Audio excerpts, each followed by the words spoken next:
Good morning my dear aspirants. आप सभी लोगों का करियर जंक्शन यूट्यूब चैनल पर बहुत बहुत स्वागत है। जैसा कि आप सभी लोग जानते हैं कि इसी सप्ताह टेट की स्पेशली क्लास चलने जा रही है। ख़ास तौर से अब उसमें यूपी टेट, सी टेट और बिहार, राजस्थान, हरियाणा, पंजाब, उत्तराखंड सब जगह के टेट के पेपर्स इंक्लूड होंगे। ग्रामर हर जगह एक ही जैसी होती है। 2011 से लेकर के 2019 तक के लगभग सारे पेपर्स की एनालिसिस करने के बाद हम इस नतीजे पर पहुंचे हैं कि हमें क्या क्या पढ़ाना है। तो कोई भी चीज़ डिस्कस करने के पहले, कोई भी चीज़ शुरू करने के पहले उचित ये होता है कि उसके एक दो पेपर सेट करा के एनालिसिस करा ली जाए। तो बैच शुरू करने के पहले जो एनालिसिस की प्रक्रिया होती है, पेपर एनालिसिस, उसी पेपर एनालिसिस के लिए आज ये पेपर टेट का डिस्कस कराने जा रहे हैं। आज ये टेट का पेपर डिस्कस कराने के बाद आपकी टेट की बैच शुरू होगी, जिसमें शुरुआत होगी अंग्रेजी से। तो आपके टेट की क्लासेस पहले अंग्रेजी से शुरू होंगी। अंग्रेजी के साथ फिर धीरे धीरे एक दो दिन के बाद और सब्जेक्ट शुरू हो जाएंगे, हिंदी शुरू हो जाएगी। हाँ, और सब धीरे धीरे एक एक करके सब्जेक्ट शुरू होते चले जाएंगे। तो पहले आप हमारे साथ अंग्रेजी पढ़ेंगे और पहली क्लास जो आपकी अंग्रेजी की होगी उसमें हम पेपर की एनालिसिस करेंगे। पेपर एनालिसिस में आपको ये बताया जाएगा कि किस टॉपिक से कितने क्वेश्चन पूछे जाते हैं। जैसे मान लीजिए मैं नाउन पढ़ा रहा हूँ, तो मैं सबसे पहले आपको ये बताऊंगा कि नाउन में किस किस तरह के क्वेश्चन टेट में पूछे जाते हैं। देखिए, ग्रामर वही होती है, वही अंग्रेजी की ग्रामर बैंक में भी पूछी जाती है, एसएससी में पूछी जाती है, एनडीए सीडीएस में भी पूछी जाती है और टीईटी सेट सीटेट के पेपर में भी पूछी जाती है। टॉपिक्स वही हैं, नाउन नहीं बदलेगा, प्रोनाउन नहीं बदलेगा, direct indirect active passive voice नहीं बदलती। एसएससी में किसी वर्ड का जो एंटोनियम होता है, टेट के पेपर में भी एंटोनियम वही होगा। ग्रामर नहीं बदलती, ना वो क्या बदलेगी, सिर्फ क्वेश्चन पूछने का तरीका बदल जाता है।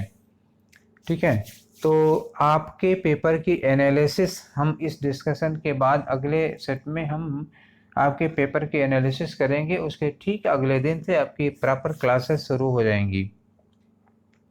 तो चलिए, उस पेपर एनालिसिस के बिहाफ पर, उसी के लिहाज से हमने ये डिस्कशन सोचा है कराने को। तो आज जो हम लोग डिस्कशन कराने जा रहे हैं आपके पेपर का, वो 2019 का यूपी टेट का पेपर है, जो क्लास 6 से लेकर क्लास 8 के लिए था। और ये इवनिंग शिफ्ट में पेपर हुआ था। भर्ती थी यूपी टेट 2019 की, और ये पेपर हुआ था 8 जनवरी 2020 को इवनिंग शिफ्ट में। तो वही पेपर है हूबहू। इस पेपर में मैंने कहीं कोई भी टेम्परिंग नहीं की है। यहाँ तक कि कभी कहीं कामा फुल स्टॉप की मिस्टेक्स थी तो हमने वो भी नहीं चेंज किया। एक आध जगह ग्रामर की मिस्टेक्स हैं, हम डिस्कस करते समय वो ग्रामर की मिस्टेक्स बता तो देंगे आपको, लेकिन पेपर के साथ कोई छेड़छाड़ नहीं करेंगे। और ये किसी पब्लिकेशन से पेपर नहीं लिया है मैंने, ये ओरिजिनल पेपर किसी बच्चे ने ये टेट का पेपर दिया था वर्चुअली, उसके पास ओरिजिनल पेपर था, उसी ओरिजिनल पेपर से कॉपी करके और 4 बार चेक करके बनाया गया है। कहीं कोई मिस्टेक नहीं है, जैसा पेपर पूछा गया था हूबहू वही पेपर है। तो ठीक है, चलिए अब हम लोग अपने पेपर डिस्कशन के प्रक्रिया में आगे बढ़ते हैं। तो आपके टेट के, यूपी टेट के पेपर का पहला क्वेश्चन, जो कि पेपर में क्वेश्चन नंबर 61 था, अब यहाँ पर वो पहला ही क्वेश्चन हो गया। चलिए, तो इस क्वेश्चन में पूछा क्या गया है, पूछा गया है which of the sentences has been punctuated correctly. जिसमें पूछा गया है पंक्चुएशन। ठीक है, आइए देखते हैं पंक्चुएशन के लिहाज से कौन सा सेंटेंस करेक्ट है। चारों सेंटेंस, ये जो ऑप्शन क्वेश्चन है आपका वो डायरेक्ट इनडायरेक्ट का है। तो आप जानते हैं डायरेक्ट नरेशन में जब रिपोर्टिंग सेंटेंस लगता है, रिपोर्टिंग क्लास रेनू सेड, तो रेनू सेड के बाद कामा लगना चाहिए था। और दूसरी बात, गिव मी अ पेन, देखिए यहाँ लिखा a pen, a pencil and a book. तो अगर हम दो से अधिक चीज़ों को एंड से जोड़ते हैं तो आखिरी वाले को जोड़ने के लिए एंड लग जाता है, लेकिन पहले और दूसरे के बीच में कामा लगना चाहिए था। अ पेन और अ पेंसिल के बीच में कामा लगना चाहिए था, यानी कि यह सेंटेंस गलत है। दूसरा सेंटेंस लिखा है कि रेनू सेड गिव मी अ पेन। देखिए रेनू सेड के बाद कामा लगा है, फिर इन्वर्टेड कामा लगा है। गिव मी का जी कैपिटल है, होना चाहिए इन्वर्टेड कामा के अंदर पहला पहला जो वर्ड होता है उसका पहला लेटर कैपिटल होता है। तो गिव मी का गिव का जी कैपिटल है, मी अ पेन और अ पेंसिल के बीच में कामा लगा और उसके बाद एंड अ बुक के बाद फुल स्टॉप लगा हो, इन्वर्टेड कामा क्लोज्ड है। तो ये सेंटेंस एकदम से करेक्ट है, इसमें कोई दो राय नहीं। आइए देखते हैं कि तीसरे सेंटेंस में आखिर गलती क्या है। तीसरे सेंटेंस में देखिए जहाँ लिखा है रेनू सेड, इसके बाद कामा और इन्वर्टेड कामा नहीं लगा है, एक गलती ये हो गई। और दूसरा लास्ट में इन्वर्टेड कामा नहीं लगा, इसलिए ये तीसरा वाला गलत था। चौथे क्वेश्चन में लिखा है Renu said give me a book. देखिए यहाँ पे इन्वर्टेड कामा लगना चाहिए था और जी कैपिटल में होना चाहिए था, और ये पेन के बाद कामा लगना चाहिए था। इस तरह की इतनी गलतियां हैं। तो हमारा पहला, तीसरा और चौथा ऑप्शन गलत था, केवल दूसरा ऑप्शन 100% करेक्ट था। चलिए, उम्मीद है कि क्वेश्चन आपको समझ में आ गया होगा। Let's proceed to the next one. और इस प्रक्रिया में हमारा दूसरा क्वेश्चन है क्वेश्चन नंबर 62, और ये फिल इन द ब्लैंक्स का क्वेश्चन है। फिल इन द ब्लैंक्स के क्वेश्चन में लिखा है I did not inform dash at all. तो आई डिड नॉट इन्फॉर्म, देखिएगा ये क्वेश्चन निगेटिव है। अच्छा, चूंकि निगेटिव सेंटेंस होता है तो निगेटिव में क्या लगता है, एनी लगता है। चूंकि यहाँ नॉट पहले से लगा हुआ है इसलिए नॉन और नोबडी नहीं लगेगा। आपके पास ऑप्शन बच रहा है एनी का और एनीबडी का। तो चूंकि हमें सेंटेंस में इन्फॉर्म के बाद ऑब्जेक्ट चाहिए, यहाँ क्या लगाना चाहिए था, ऑब्जेक्ट चाहिए। और ऑब्जेक्ट के रूप में हमें क्या चाहिए, ऑब्जेक्ट के रूप में या तो हम नाउन पाएं या फिर प्रोनाउन पाएं। तो नाउन या प्रोनाउन, तो हम इसमें देखिए नाउन तो कोई है नहीं, फिर हमें प्रोनाउन यूज करना पड़ेगा। तो जिसमें ये दोनों तो हुए नहीं थे, पहले ही कट गए थे। ये जो पहला वाला एनी है ये है एडजेक्टिव, तो ये एडजेक्टिव है इसलिए ये नहीं लगेगा। ये जो वाला चौथा वाला है ये एडजेक्टिव, ये नहीं है, ये एनीबडी प्रोनाउन है। और कैसा प्रोनाउन है, इंडेफिनिट प्रोनाउन है। इसलिए इस क्वेश्चन के लिए सबसे अच्छा फिलर कौन सा होगा, चौथा। दूसरा तीसरा इसलिए कटा कि नॉट के साथ नो वन नोबडी नहीं लगेगा, डबल निगेटिव हो जाएगा। और पहला ऑप्शन इसलिए नहीं हुआ कि हमें ज़रूरत थी प्रोनाउन की, और पहला वाला ऑप्शन एनी एडजेक्टिव था। ठीक है, तो ये दूसरा क्वेश्चन भी आपका हो गया। और क्यों चौथा ही ऑप्शन हुआ और कोई ऑप्शन नहीं हुआ, ये भी हमने डिस्कस कर लिया। चलिए हम लोग अगले क्वेश्चन की ओर आगे बढ़ते हैं। अगला क्वेश्चन है क्वेश्चन नंबर 63, और ये एंटोनियम का क्वेश्चन है। तो वोकैब का क्वेश्चन है। क्वेश्चन पूछा गया है जस्टिस का एंटोनियम बताइए। तो एंटोनियम बनाने के लिए हम लोग डिस भी लगाते हैं, इल भी लगाते हैं, अन भी लगाते हैं, बात तो सही है। डिस लगाते हैं किसमें, जैसे लाइक का अपोजिट डिसलाइक होता है। इल लगाते हैं कब, जो एल से शुरू होता है उसके पहले एल लगा देते हैं। जैसे लीगल लिखा है तो इलीगल हो जाएगा, लेजिटिमेट होगा तो इलेजिटिमेट हो जाएगा। ठीक है, तो जो एल से वर्ड शुरू होते हैं उनके पहले आई एल लगता है, जो आर से शुरू होते हैं उनके पहले आई आर लगता है अपोजिट बनाने के लिए। ठीक है, और जस्टिस के साथ में क्या लगना चाहिए था, इन लगना चाहिए था, अन नहीं। अन कब लगता है, जैसे एम्प्लॉयड है तो अनएम्प्लॉयड हो जाता है अपोजिट। तो ये वर्ड्स को अपोजिट बनाने के लिए डिस, इल, अन और इन सबका प्रयोग किया जाता है, लेकिन किसके साथ कौन सा प्रयोग किया जाएगा ये एक अलग बात होती है। अब ये है कि इन लगा के हम एंटोनियम बनाते हैं तो इसका मतलब किसी भी वर्ड में इन लगा देंगे, ऐसा नहीं है। तो जस्टिस के साथ इन लगाना चाहिए था, और हमारा क्वेश्चन होना, हमारा ऑप्शन होना चाहिए था इनजस्टिस। अब ठीक है, ये तो क्लास की बात रह गई कि हम किस में डिस लगाएंगे, किस में अन लगाएंगे, किस में इन लगाएंगे। We will discuss this topic in our class when proper classes will be run. चलिए क्वेश्चन नंबर 64, क्वेश्चन नंबर 64 में साइनोनियम का क्वेश्चन है, और हमारा वर्ड दिया है एड्राइट। देखिए एड्राइट की मीनिंग क्या होती है, एड्राइट की मीनिंग होती है कार्य कुशल। कुशल का मतलब क्या हुआ, जब कोई व्यक्ति कोई कार्य करने में बहुत कुशल होता है। तो ये कार्य कुशलता से लिए बना हुआ वर्ड है। ये होता है एक्सपर्ट, आप कह सकते हैं एक्सपर्ट, या आप कह सकते हैं डेक्स्ट्रस, स्किल्ड, कार्य करने में बहुत कुशल। तो चलिए देखते हैं इसका सिनोनियम क्या होगा। पावरफुल तो वो फिजिकल ताकत के लिए यूज किया जाता है। पोटेंट भी सामर्थ्य या क्षमता होती है। तो पहला ताकत तो है लेकिन कुशलता नहीं है, दूसरा पोटेंसी है लेकिन ये एबिलिटी नहीं है। तो पहला और दूसरा दोनों पोटेंसी के लिए है, एबिलिटी के लिए नहीं है।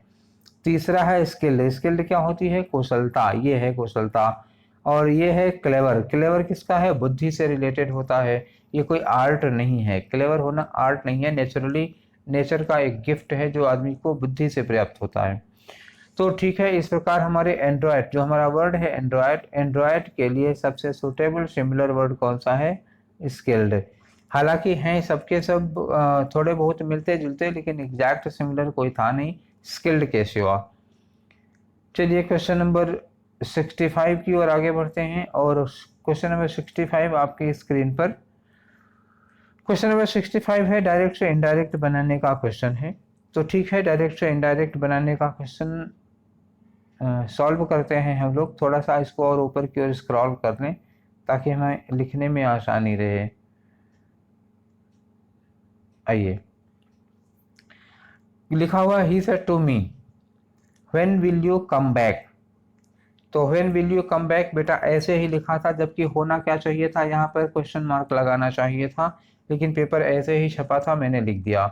अब मैं आपको वो बता दूंगा कि इसमें गलतियां क्या हुई हैं ग्रामर की। When will you come back के बाद क्वेश्चन मार्क लगाना चाहिए था, एक गलती ये बोर्ड की है, आयोग की है। ठीक है, फिलहाल हम यहाँ पे आपको इसका इनडायरेक्ट बताते हैं सुटेबल। तो सेट टू की जगह पर टोल्ड हो जाना चाहिए, क्योंकि सॉरी टोल्ड टोल्ड नहीं आस्क्ड होना चाहिए। तो क्योंकि ये क्वेश्चन है, तो क्वेश्चन है तो सेट टू की जगह आस्क्ड होना चाहिए। चारों ऑप्शन में देखिए आस्क्ड लगा हुआ है, और आस्क्ड के बाद जब हम सेट टू का आस्क्ड बनाते हैं तो इनडायरेक्ट बनाते समय ये टू नहीं लगता, तो मतलब हमारा पहला ऑप्शन कट गया।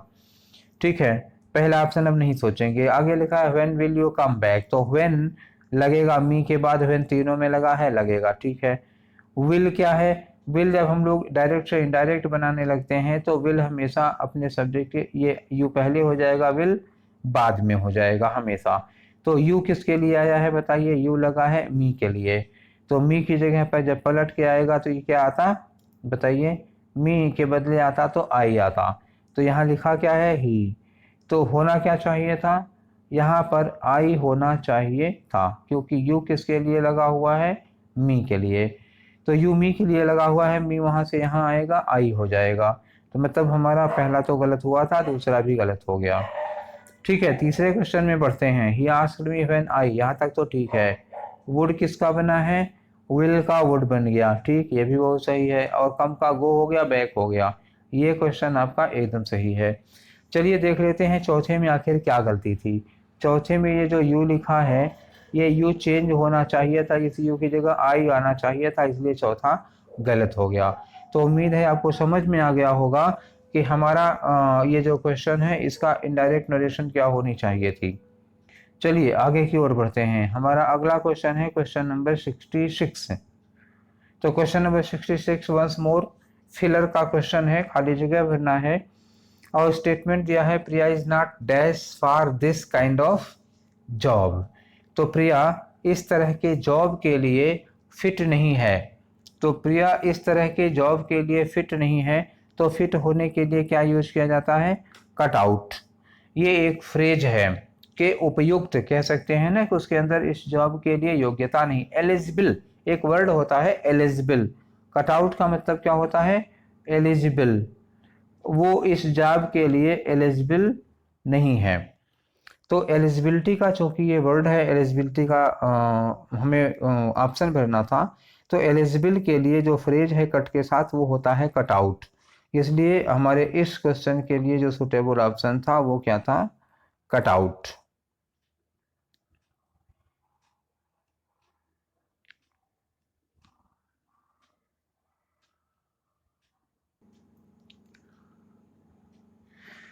हाँ, तो हमारे सामने क्वेश्चन नंबर 67 है, और क्वेश्चन नंबर 67 में पूछा गया है कि नीचे जो चार ऑप्शन दिए हैं उसमें मटेरियल नाउन कौन सा है। Which of the following nouns is a material noun? तो मटेरियल नाउन किसे कहते हैं, सबसे पहले ये जान लिया जाए। मटेरियल नाउन होता है वो नाउन जिससे हम किसी वस्तु का निर्माण करते हैं, कोई वो पदार्थ जिससे किसी वस्तु का निर्माण होता है। तो क्लास क्या है, कलेक्टिव नाउन है। कालिदास एक कवि लेखक का नाम है, वो प्रॉपर नाउन हो गया। आयरन क्या हुआ, आयरन एक धातु है जिससे हम वस्तुओं का निर्माण करते हैं, यही एक मटेरियल होगा। और जो आयरनी है आयरनी होता है विडंबना। तो विडंबना ये क्या हो गया, ये हो गया एब्स्ट्रैक्ट नाउन। चारों तरह के नाउन हो गए, एक कॉमन नाउन छोड़ दिया है इन्होंने। तो हमारा मटेरियल नाउन कौन होगा, हमेशा याद रखिएगा, हम उस चीज़ को मटेरियल नाउन कहेंगे जो कोई मटेरियल होगा। मटेरियल उस चीज़ को कहते हैं जिससे हम किसी और वस्तु का निर्माण करते हैं। तो क्वेश्चन नंबर 67 आपका हो गया। आते हैं क्वेश्चन नंबर 68 पर।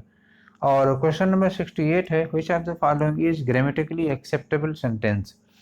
इनमें से कौन सा सेंटेंस है चारों में से जो ग्रामेटिकली एक्सेप्टेबल है। इसका मतलब क्या हुआ, मतलब ये हुआ कि ये सेंटेंस ग्रामेटिकली एकदम करेक्ट होना चाहिए, इसमें कोई ग्रामेटिकल मिस्टेक नहीं होना चाहिए। तो चलिए let's try to find out whatever if there is any mistake. तो गिव मी, पहला सेंटेंस है गिव मी 4 5 रुपीज नोट्स। तो लिखा है गिव मी 4 5 रुपए के नोट चाहिए, मतलब ये 4 किसके लिए लगा, नोट्स के लिए। तो 4 चूंकि संख्या में 4 है तो नोट्स तो सही है, लेकिन ये जो 5 रुपीज़ लिखा है ये 5 रुपीज़ नहीं होना चाहिए। जब हमें अमाउंट बताना होता, जैसे हम कहते हैं कि मेरे पास 5 रुपए हैं, तो हम कहते आई हैव 5 रुपीज़, तो ये ठीक है। लेकिन अगर ये कहना हो कि मेरे पास 5 रुपए की एक नोट है, तब हम क्या कहते हैं, I have a 5 rupee note. ठीक है, अगर नोट लिखना हो, याद हमेशा रखिएगा, अगर बाद में ये नोट लिखा हो तो रुपी कभी प्लूरल नहीं होगा। ठीक, और नोट में एस कब लगेगा, नोट में एस तब लगेगा जब नोटों की संख्या कितनी हो, एक से ज़्यादा हो, तब नोट्स लग जाएगा। और नोट लिखा होगा तो ये रुपीज में जो एस लगा है ये कतई नहीं लगेगा। ठीक है, तो चलिए देखते हैं इसमें कौन सा क्वेश्चन सही है। 5 के बाद रुपीज लिखा, देखिए नोट्स लगा है फिर भी 5 के साथ रुपीज लगा, तो ये गलत हो गया। दूसरा देखिए गिव मी 5, देखिए 5 में तो एस लगता नहीं है।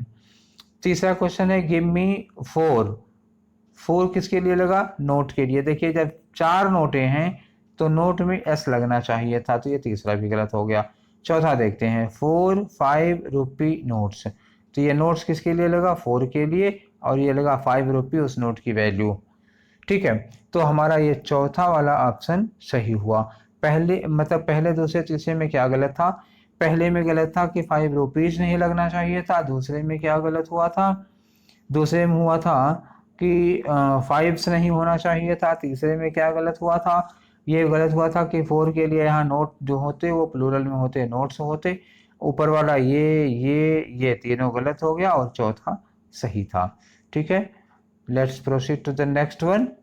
And our next question is question number 69। Question number 69 ये है, चूज करना है सब्जेक्ट ऑफ द वर्ब, मतलब ये सब्जेक्ट प्रेडिकेट, हाई स्कूल में आपने पढ़ा होगा सब्जेक्ट और प्रेडिकेट। तो हमें इसमें से सब्जेक्ट और प्रेडिकेट ढूंढना है, चाहे आप सब्जेक्ट ढूंढ लिए चाहे प्रेडिकेट। प्रेडिकेट ढूंढ लिए तो सब्जेक्ट मिल जाएगा, सब्जेक्ट ढूंढ लिए तो कोई बात ही नहीं है, तब तो खैर आपने मछली की आंख में निशाना लगा ही दिया। ठीक है, चलिए, तो इस सेंटेंस में सब्जेक्ट और प्रेडिकेट ढूंढना होगा, तो हमेशा देखना होगा कि जो सेंटेंस की मेन वर्ब हो, जहां सेंटेंस की मेन वर्ब हो वहीं से काट दीजिए। तो सेंटेंस क्या है, every boy with his parents, हर बच्चा अपने पेरेंट्स के साथ। अब आगे लिखा is waiting, is waiting in the next room, तो मेन वर्ब हमारी क्या है, इज वेटिंग। तो इज वेटिंग के बाद कौन सा पार्ट हुआ, ये वर्ब है ना, ये शुरू हो रही है, इज हेल्पिंग वर्ब है, वेटिंग मेन वर्ब है। तो इज हेल्पिंग वर्ब और वेटिंग मेन वर्ब है, तो यहीं से कौन सा पार्ट शुरू होता है, प्रेडिकेट पार्ट शुरू होता है। प्रेडिकेट पार्ट के पहले कौन सा पार्ट होता है, हमेशा सब्जेक्ट पार्ट होता है। तो सब्जेक्ट पार्ट में केवल एवरी बॉय नहीं होगा, every boy along with his parents होगा। तो हमारा कौन सा ऑप्शन होना चाहिए, डी, ये चौथा वाला ऑप्शन होना चाहिए। चलिए नेक्स्ट क्वेश्चन की ओर आगे बढ़ते हैं। हमारा नेक्स्ट क्वेश्चन है, ये आपकी आंख के सामने आया। क्वेश्चन है which of the following sentence has an adjective clause. तो कौन सा सेंटेंस ऐसा है जिसमें एक एडजेक्टिव क्लॉज होता है। तो एडजेक्टिव क्लॉज क्या होगा, ऐसा क्लॉज जो किसी पहले वाले क्लास की या किसी नाउन की विशेषता बता रहा हो। और एडजेक्टिव क्लॉज जो बनता है वो किसके सहयोग से बनाया जाता है? रिलेटिव प्रोनाउन के सहयोग से बनाया जाता है। ये एडजेक्टिव क्लॉज किसकी सहायता से बनाए जाते हैं? पहचानने का सबसे आसान तरीका है रिलेटिव प्रोनाउन लगाकर। अब रिलेटिव प्रोनाउन क्या होते हैं? जैसे हु हो गया, व्हिच हो गया, व्हाट हो गया, ये सब चीज़ें रिलेटिव प्रोनाउन हैं।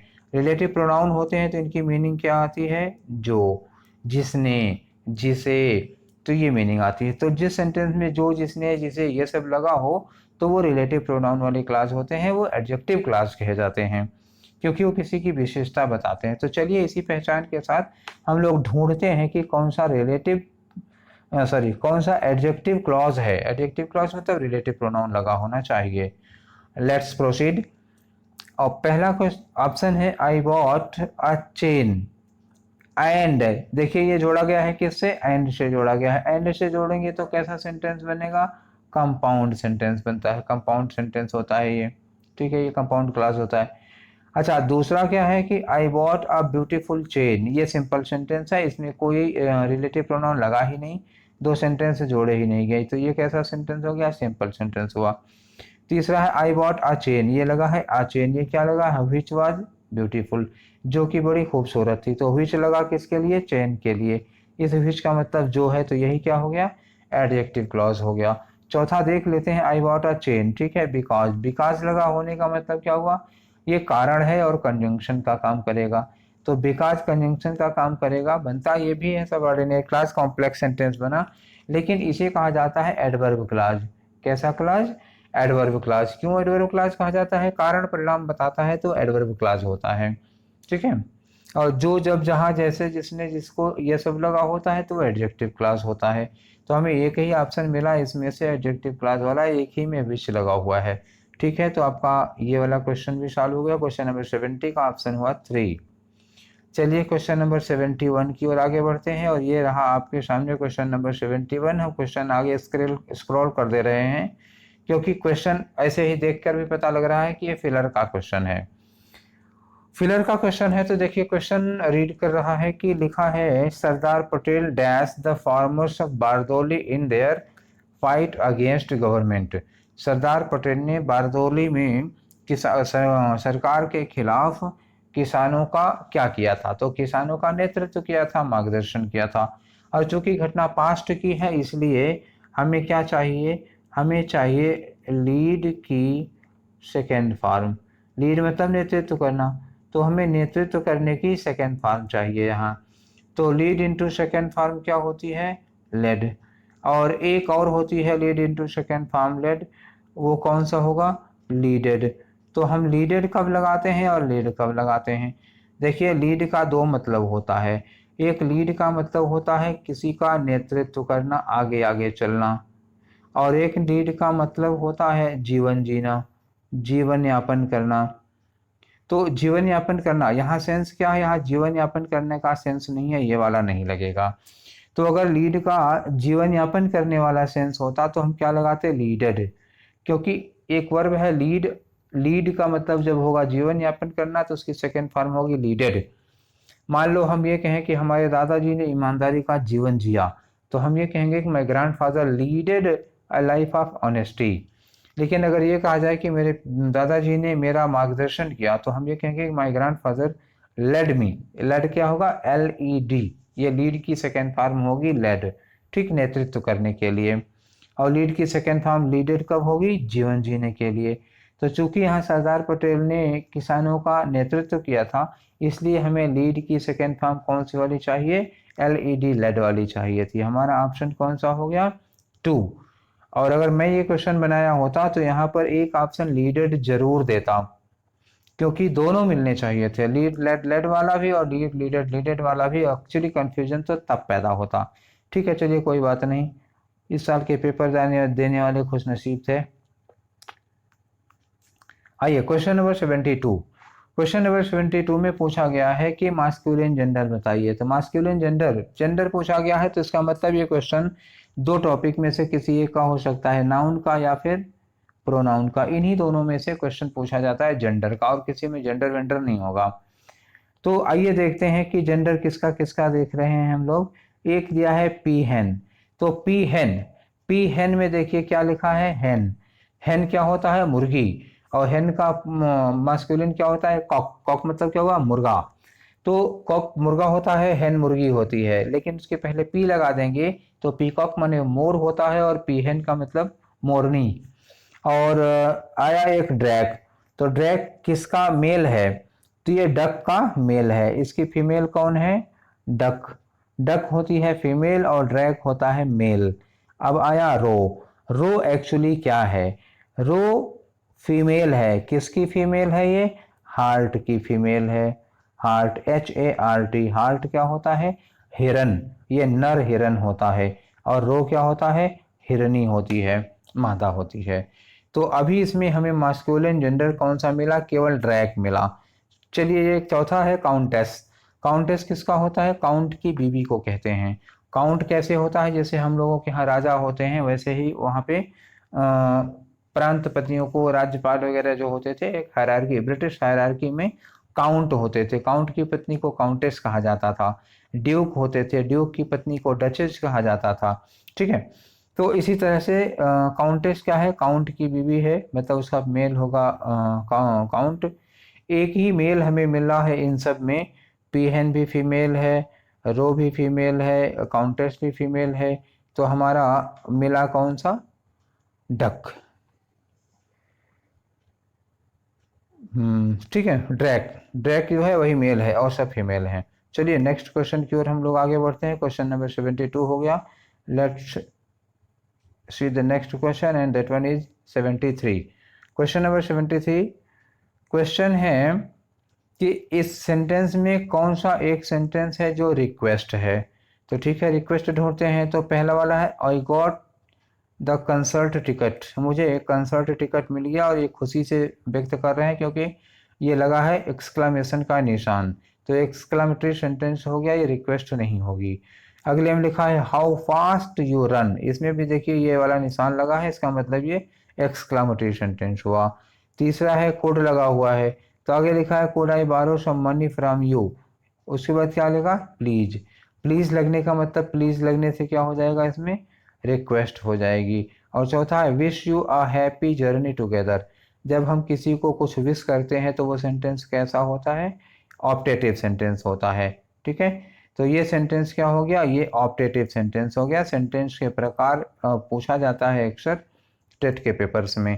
तो देखिए ये क्वेश्चन आपके सामने था, इसमें पूछा गया था कि इंपरेटिव सेंटेंस कौन सा है जिसमें रिक्वेस्ट पूछी गई हो, क्योंकि रिक्वेस्ट वाला सेंटेंस इंपरेटिव होगा। चलिए हम लोग नेक्स्ट क्वेश्चन की ओर आगे बढ़ते हैं। हमारा क्वेश्चन है 74, और क्वेश्चन नंबर 74 में पूछा गया है कि कौन सा ऐसा वर्ड है जिसमें कोई साइलेंट लेटर नहीं है। साइलेंट लेटर का मतलब हुआ कि जिसका उच्चारण ना किया जाता हो। कैटल, कैटल में तीनों पढ़े गए, CA कैटिल। कोई वर्ड ऐसा नहीं है जिसको हम साइलेंट रखते हों। साइकोलॉजी में क्या हुआ, P साइलेंट है, SY से पढ़ा जाता है, और इसका जो P है, PSY में साइको का P पढ़ा नहीं जाता, ये साइलेंट होता है, इसका उच्चारण नहीं किया जाता। और डाउट में देखिए, डाउट में बोलते क्या है, डाउट।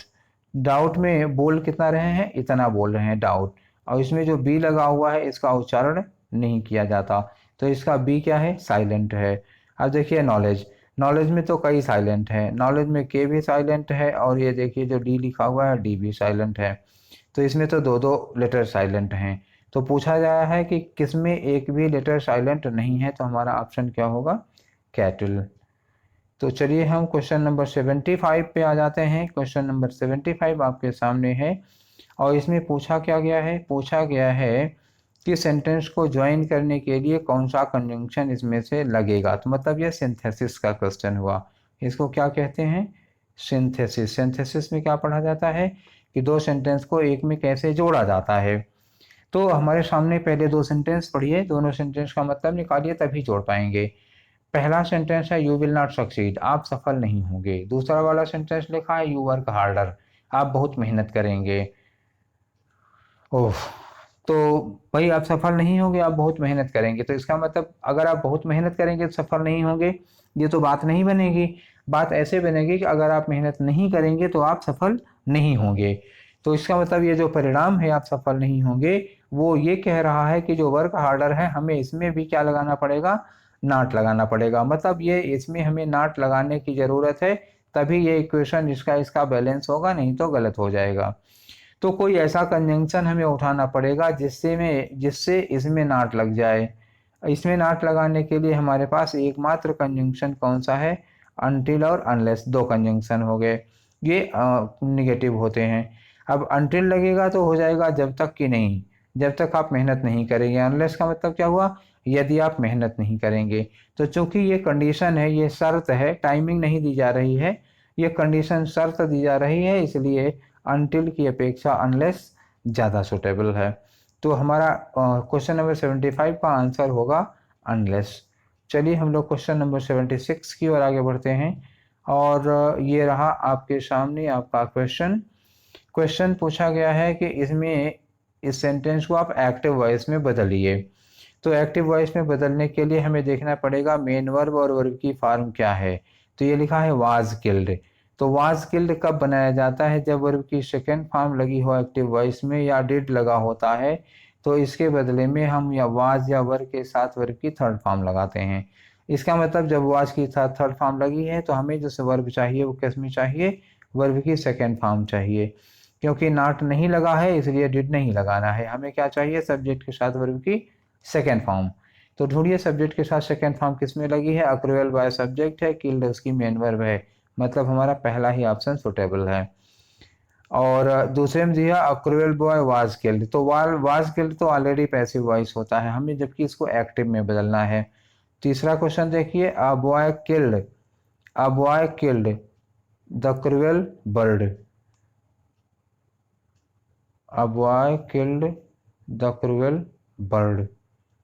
तो मतलब ही बदल जाएगा। क्रूवल किसके लिए लगा था, बॉय के लिए, और यहाँ क्रूवल किसके लिए लगा, बर्ड के लिए। तो तीसरा वाला तो गलत हो गया, दूसरा भी गलत हो गया, तीसरा भी गलत हो गया। तीसरा में लिखा है अ क्रूवल बॉय हैड किल्ड। देखिए भैया हैड नहीं लग पाएगा, वाज वर्ब को अगर आप एक्टिव में बदलेंगे तो हैड तो नहीं हो सकता किसी कीमत पर, ये तीसरा भी गलत। यानी कि हमारा जो ऑप्शन है वो कौन सा होगा, ये पहला वाला, यही सबसे सुटेबल ऑप्शन है। चलिए क्वेश्चन नंबर 77 की ओर बढ़ते हैं। और क्वेश्चन नंबर 77 आपके सामने है, लिखा है ये भी पैसिव वॉइस में चेंज करना है, वो एक्टिव वॉइस में था, ये पैसिव में चेंज करना है। लिखा क्या है, ही केप्ट मी वेटिंग, और केप्ट क्या है, ये वर्ब की सेकेंड फॉर्म है। और एक क्वेश्चन पहले हमने यही डिस्कस किया था कि अगर वर्ब की सेकेंड फॉर्म होगी तो हम वाज या वर्ब के साथ क्या लगाते हैं, वर्ब की थर्ड फॉर्म। तो पहले हमें वाज वर्ब के साथ थर्ड फॉर्म देखना है। तो पहले में तो आई वेटेड लिखा है, ये हो नहीं सकता। चौथे में आई हैड बीन लिबरेटेड लिखा है, ये हो नहीं सकता।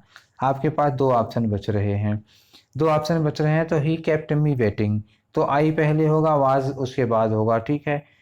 तो आई वाज के बाद केप्ट लगना चाहिए, वर्ब की थर्ड फॉर्म। तो आई वाज केप्ट, ये वर्ब की थर्ड फॉर्म होनी चाहिए। तो हमारा आंसर कौन सा होगा, आंसर हो गया ये वाला, I was weighted.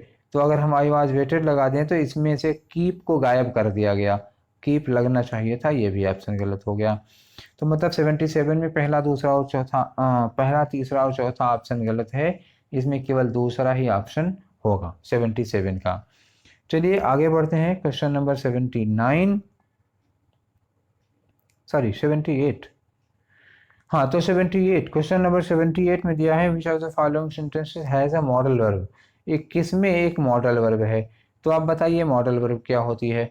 Modal verb वो होती है जिसमें मेन वर्ब के पहले लगा होता है will, shall, can, could, may, might, must, ought to, should और नीड। इस तरह की जो मॉडल वर्ब्स होती हैं जो सेंटेंस को मूड देती हैं, उन्हें मॉडल वर्ब कहा जाता है।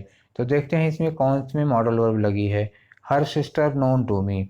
अब देखिए, अब ये क्वेश्चन गलत है, ग्रामेटिकली गलत है। आयोग ने ये क्वेश्चन कैसे बनाया ये मेरी समझ में नहीं आ रहा है। आप देख लिए खुद अपने दिमाग से, हर सिस्टर सब्जेक्ट हुआ और नोन क्या है, नोन वर्ब की थर्ड फॉर्म है। बिना किसी हेल्पिंग वर्ब के सीधे सब्जेक्ट के बाद वर्ब की थर्ड फॉर्म कभी लगती नहीं है। तो ये क्वेश्चन ग्रामेटिकली ही गलत हो गया है। जबकि इनको ग्रामेटिकली सेंटेंस सही लिखना चाहिए था, मॉडल वर्ब नहीं होती तो बस ठीक कितना होता। क्वेश्चन नंबर 2 में देखिए सी कम्स, कम्स क्या हो गया, मेन वर्ब हो गई, इसमें कोई हेल्पिंग वर्ब लगी ही नहीं है, तो ये भी क्वेश्चन गलत हुआ। तीसरे में लिखा है यू मस्ट, देखिए इसमें मस्ट लगा, मैंने भी कहा था कि can could should would must are to ये सब मॉडल वर्ब होती हैं, तो यही एक है जिसमें मॉडल वर्ब लगी है। चौथा है सीइंग इज बिलीविंग, तो इसमें केवल एक हेल्पिंग वर्ब लगी है और कोई मॉडल वर्ब लगी ही नहीं है, तो ये भी नहीं होगा। तो 78 का आपका ऑप्शन होना चाहिए क्वेश्चन नंबर आंसर नंबर 3। चलिए 79 में आते हैं।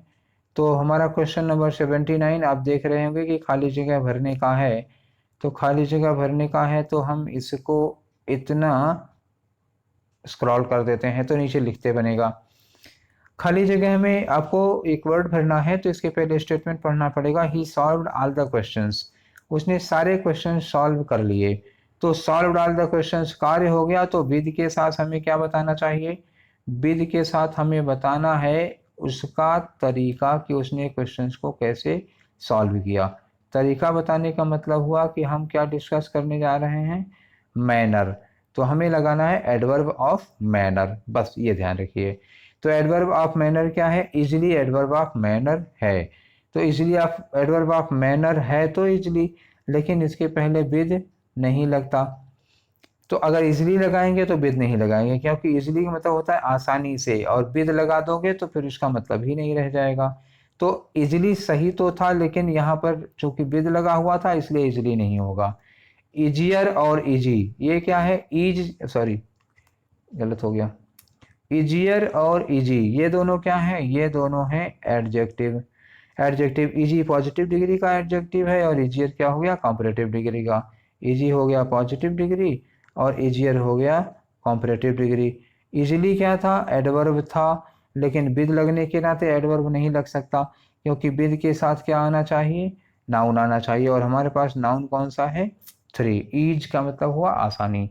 तो अब सोचिए कि क्यों ऐसा होता है, जैसे कहीं लिखा जाता है करेजियसली, तो करेजियसली का मतलब क्या हुआ, करेजियसली का मतलब होता है साहसपूर्वक, करेजियसली। अब करेजियसली का मतलब साहसपूर्वक, इसी को हम कह सकते हैं with courage, with courage. With courage का मतलब हो गया साहसपूर्वक, करेजियसली मतलब साहसपूर्वक। ऐसे होता है रेस्पेक्टफुली माने सम्मान पूर्वक, विद रेस्पेक्ट माने सम्मान पूर्वक। तो जब आप विद लगाएं तो नाउन लगाएं, और विद ना लगा हो तो फिर एलवाई लगा के एडवर्ब बनाएं। तो इजिली नहीं लग पाया क्योंकि विद लगा हुआ था, और इजियर और इजी एडजेक्टिव थे, हमारे पास एक ही ऑप्शन था ईज लगाने का, क्योंकि विद के बाद नाउन लगाना था और ईज नाउन है। चलिए अगले क्वेश्चन की ओर बढ़ते हैं, क्वेश्चन नंबर हमारा 80, और आप देख रहे होंगे कि एक जगह खाली दी गई है, इसका मतलब ये किसका क्वेश्चन है, फिलर का क्वेश्चन है। तो लिखा है कि Rama and dash were present, तो जो भरना है किसके पहले भरना है, वर्ब के पहले, तो ये लगा है वर।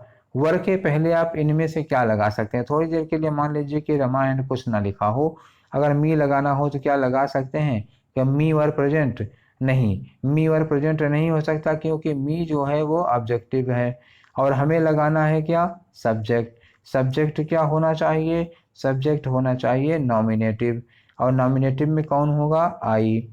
तो नन ऑफ दीज होगा नहीं और बोथ लग नहीं सकते, तो हमारा ऑप्शन कौन सा होना चाहिए, इसमें आई होना चाहिए। यहाँ क्या लगेगा, I. Rama and I were present, subject के रूप में क्या लगता है, आई, ऑब्जेक्ट के रूप में क्या लगता है, मी। तो हमारा आंसर क्या होगा, 2। चलिए क्वेश्चन नंबर 81, 10 क्वेश्चन और रह गए हैं। क्वेश्चन नंबर 81, क्वेश्चन नंबर 81 में लिखा है which part of speech is a word ingenious, ingenious किस पार्ट ऑफ स्पीच का है। तो जब भी ओ यू एस किसी में लगा होता है तो बेहिचक आंख मूंद कर आप एडजेक्टिव लगा दीजिए। क्यों, क्योंकि अक्सर वर्ब में नाउन वगैरह में ओ यू एस लगा करके हम लोग एडजेक्टिव बनाते हैं, जैसे डेंजर का डेंजरस, ठीक है, पेरिल का पेरिलस। तो इसी तरह से ये कौन सा वर्ड होगा, ये एडजेक्टिव होगा, क्योंकि उसमें नाउन में ओ यू एस लगा हुआ है। ठीक है, क्वेश्चन नंबर 82, हमारा क्वेश्चन नंबर 82 आपके सामने क्वेश्चन दिया हुआ है बैचलर, और पूछा क्या है, बैचलर का फेमिनिन जेंडर। पहले वाला, इसके पहले क्या क्वेश्चन आया था, मास्कुलिन जेंडर का। तो आप लोग ज़रा नाउन के जेंडर्स पर विशेष ध्यान रखिएगा, मतलब इस पे क्वेश्चन बहुत आते हैं। और पेपर लेटेस्ट है, पेपर लेटेस्ट मतलब 2019, भले 2020 में हुआ, 19 का पेपर है, 2020 का टेट अभी आया नहीं है। ठीक है, तो जेंडर पे आप लोग विशेष ध्यान दीजिएगा। वैसे नाउन पढ़ाते समय हम आप लोगों को जेंडर की पूरी एक लिस्ट देंगे, जिसमें लगभग सारे जानवरों का और जितने भी लिविंग्स हैं उन सबके मेल और फीमेल्स की पूरी लिस्ट बनी हुई है। तो वो आपको प्रोवाइड करा देंगे, याद करना आपका काम है। ठीक है, तो बैचलर का मतलब क्या होता है, कुंवारा, मतलब ये लड़के के लिए यूज किया जाता है, मेल के लिए कुंवारा। तो इसका मतलब हम फीमेल के लिए ढूंढ ले तो फीमेल क्या होगा कुंवारे का, कुंवारी। तो कुंवारी के लिए कौन सा वर्ड आता है, कुंवारी के लिए वर्ड आता है स्पिंस्टर, स्पिंस्टर। तो अब विजार्ड क्या होता है, विजार्ड, विजार्ड होता है ओझा। आप लोग अगर गांव में रहते होंगे तो अच्छी तरह जानते होंगे ओझा कौन होते हैं। नहीं तो मूवी में देखा होगा कि फिल्मों में कभी कभी देखता है किसी को भूत वूत पकड़ता है तो वो मजार वजार पे ले जाते हैं, तो एक बाबा आते हैं, वो झाड़ फूक करते हैं। तो वो जो झाड़ फूक करके भूत वूत या आत्माओं को भगाते हैं उन्हें कहा जाता है विजार्ड। वुमेन आप लोगों को बताने की ज़रूरत नहीं। स्टीवर्ड क्या होता है, स्टीवर्ड एक तरह का मैनेजर होता है। तो मैनेजर ऐसे समझ लीजिए, जैसे मान लीजिए कोई इवेंट मैनेजर है, आपके यहाँ कोई शादी वादी है तो जो पूरा इंतजाम करता है, पूरी जिम्मेदारी लेता है, उसको आप स्टीवर्ड कह सकते हैं। वर्ड की शुरुआत कहाँ से हुई, एरोप्लेन में। जैसे जब लोग जाते हैं तो एरोप्लेन में पहले लोग अपनी सीट वगैरह पाते नहीं थे, इतने स्मार्ट नहीं होते थे। तो एक प्लेन में स्टीवर्ड होता था जो हर आदमी का टिकट देखकर बताता था कि आप वो सीट पर बैठिए, आप वो सीट पर बैठिए। अभी भी थिएटर वगैरह में जाइए देखिए तो अक्सर एक आदमी टार्च लिए खड़ा रहता है और आपका टिकट देख के बताता है आप इस सीट पर बैठिए। तो उसी को कहा जाता है स्टीवर्ड। ठीक है, उम्मीद है आपको ये बात समझ में आ गई होगी। वुमेन फेमिनिन है, विजार्ड क्या होता है, विजार्ड ओझा होता है। तो हमें बैचलर का फेमिनिन जेंडर चाहिए था, वो होता है स्पिंस्टर, मतलब हुआ कुंवारी। तो चलिए क्वेश्चन नंबर 83 की ओर चलते हैं, और क्वेश्चन नंबर 83 है आपके सामने लिखा है। इसमें क्या करना है कि इस सेंटेंस को निगेटिव में बदल दीजिए। तो किसी सेंटेंस को निगेटिव में बदलने के लिए या तो हम एडजेक्टिव एडवर्ब के सहारे बनाते हैं, जैसे मान लो एनीबॉडी लिखा हो तो नोबडी बना दें। तो और अगर सेंटेंस इस तरह का नहीं हुआ जिसमें एडजेक्टिव एडवर्ब नहीं हुआ, तो फिर जैसे लिखा है प्रेजेंट इंडेफिनिट में, द बॉय प्लेज, तो द बॉय प्लेज, ऐसे ही किसी सेंटेंस में निगेटिव बनाने के लिए नॉट नहीं लगा देंगे। नॉट लगाने के लिए उसकी हेल्पिंग वर्ब ढूंढनी पड़ेगी, हेल्पिंग वर्ब के साथ नॉट लगाते हैं। तो जब वर्ब में एस लगा होता है, इसका निगेटिव बनाने के लिए हमें हेल्पिंग वर्ब क्या मिलेगी, डज। डज के साथ ही हम नॉट लगा सकते हैं। और याद रखिएगा जब डज नॉट लगाते हैं डज, तब फिर वर्ब में एस नहीं लगता। ठीक है, तो ढूंढते हैं किस में डज लगा हुआ है। इसमें डू लगा है, ये बॉय सिंगुलर सब्जेक्ट है तो डू नॉट नहीं होगा। ये बॉय के साथ डज नॉट लिखा हुआ है, ये बॉय के साथ सीधे नॉट लिखा हुआ है, नहीं होगा। ये बॉय, दिस बॉय के साथ नो प्लेस लिखा है, ये होगा ही नहीं। तो हमारे पास एक ही ऑप्शन बचा जिसमें डज नॉट ये लगा है, डज नॉट प्ले एक ऑप्शन है केवल। तो हमारा आंसर क्या होगा, टू। तो ये सेकेंड आंसर हुआ। चलिए हम क्वेश्चन नंबर 84 की ओर आगे बढ़ते हैं। और क्वेश्चन नंबर 84 में कहा जा रहा है कि सेंटेंस को आप क्वेश्चन में बदलिए, यानी कि ये असर्टिव सेंटेंस होगा, आप इसको इंटरोगेटिव में बदलेंगे। इंटरोगेटिव बनाने के लिए फिर देखिए आपके पास क्या लिखा है, नोज। नोज का मतलब क्या हुआ, वर्ब में एस लगी। और हेल्प इंटरोगेटिव बनाने के लिए भी हेल्पिंग वर्ब की ज़रूरत पड़ती है। तो यानी कि इसकी भी हेल्पिंग वर्ब क्या होगी, डज, क्योंकि वर्ब में एस लगा है इसलिए हमें हेल्पिंग वर्ब कौन सी लगेगी, डज लगेगी। ठीक है, तो हेल्पिंग वर्ब डज लगेगी। ढूंढते हैं किस में डज लगा है, इसमें डज लगा है और इसमें डज लगा है। तो इसका मतलब ये दोनों क्वेश्चन कट गए, ये दोनों हो ही नहीं सकते। तो पहले में और चौथे में अंतर क्या होगा कि देखिए यहाँ डज के साथ नोज लगा हुआ है, नोज में एस लगा हुआ है, माने ये नहीं होगा। अब आपके पास कौन सा ऑप्शन बना, केवल पहला बचा। अब एक तो होना भी चाहिए भाई, नहीं तो चार के चारों कैसे कट जाएंगे। ठीक है, तो आपका क्वेश्चन नंबर 84 हो गया। 84 के बाद हम चलते हैं 85 पर। और 85 में दिया हुआ है सफिक्स और अच्छा प्लूरल बनाने का दिया हुआ है। तो आप जानते हैं कि नाउन का प्लूरल बनाने के लिए हम लोग क्या लगाते हैं, एस लगाते हैं या फिर ई एस लगाते हैं। ई एस किस में लगाते हैं, जिन नाउन्स के लास्ट में एस हो, एस एच हो, डबल एस हो, सी एच हो, एक्स हो, जेड हो, उनमें ई एस लगाते हैं। नहीं तो क्या जनरली लगाते हैं, एस लगाते हैं। ठीक है, तो पहला जो ई एन लिखा हुआ है, तो जैसे ये तो ऑक्सन में लगता है, ऑक्स का प्लूरल बनाना होता है ऑक्सन।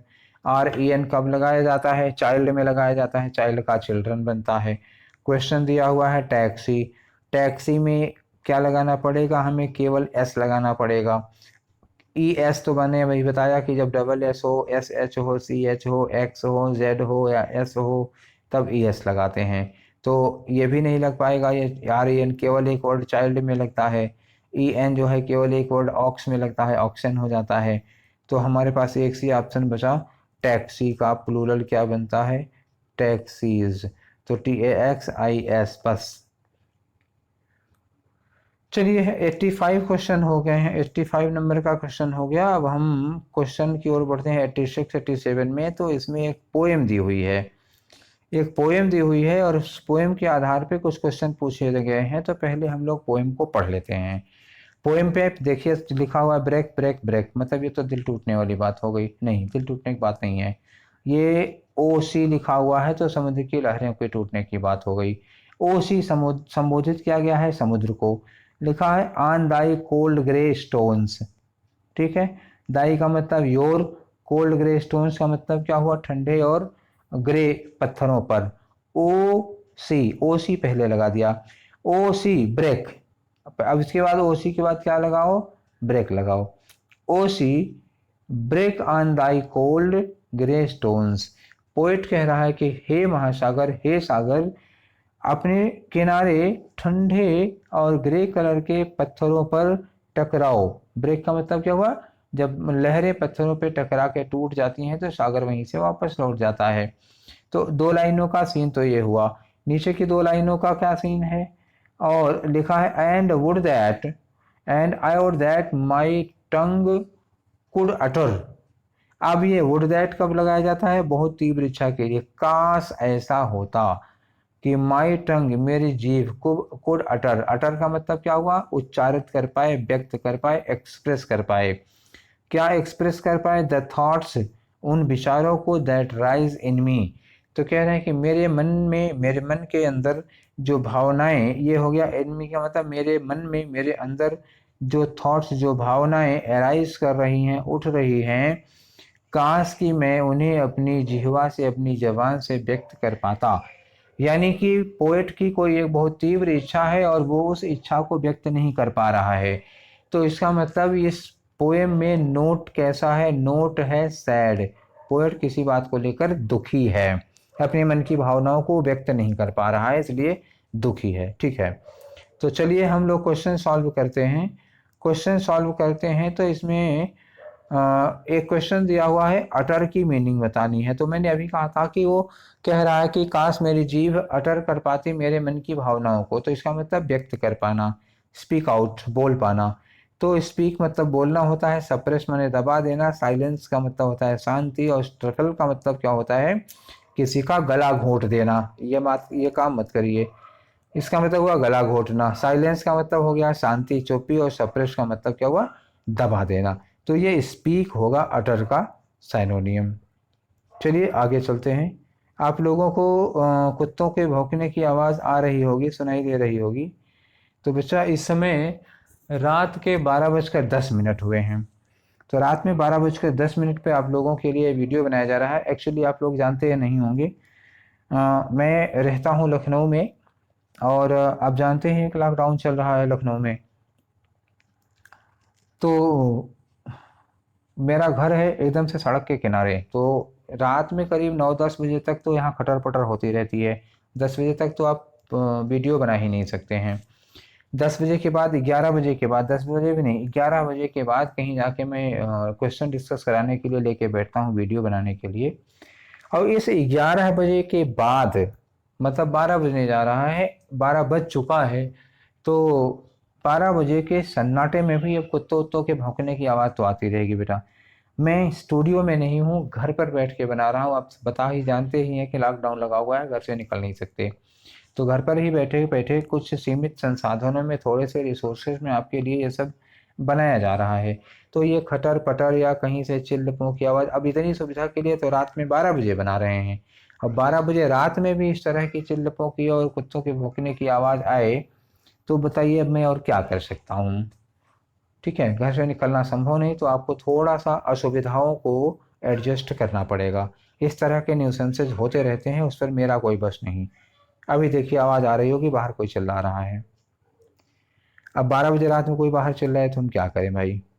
ठीक है चलिए, अब ये देखिए,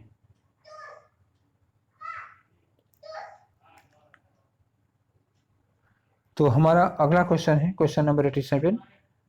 क्वेश्चन नंबर 87 में पूछा गया है कि पोएट का मूड क्या है। ये क्या है, मूड ऑफ पोएट।